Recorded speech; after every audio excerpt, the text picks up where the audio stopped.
Hello blog, welcome to people. আজকে ramen দিয়ে chopstick খাবো। চলে এলাম 7-Eleven-এ। আপনাদের পছন্দ মতো একটি রামেন এখান থেকে নিয়ে নিব। এখানে অনেক রকম রামেন আছে, কিন্তু আপনাদের যেটা পছন্দ আমি সেটাই নিচ্ছি এখান থেকে।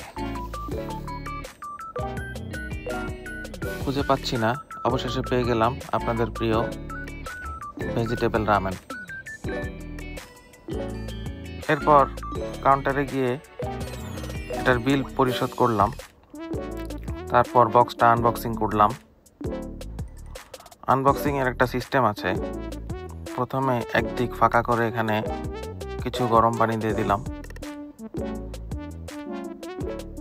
এর প্রথমে ভিতরের মশলাগুলো বের করে নিলাম।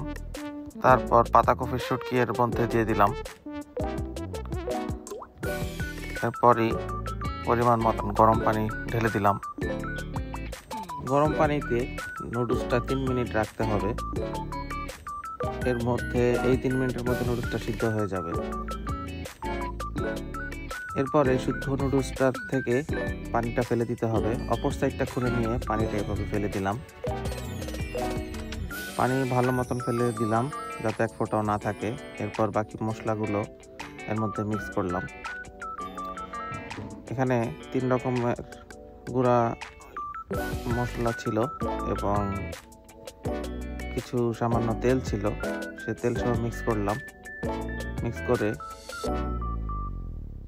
ভালো মতো এটাকে নাড়াচাড়া করতে হবে। তার নিয়ে নিলাম চপস্টিক। জাপানে সবাই চপস্টিক দিয়েই খায়, আমিও তাই প্র্যাকটিস করছি। এরপর ভালো মতো নাড়িয়ে চাড়িয়ে মুখে ঢুকিয়ে দিলাম।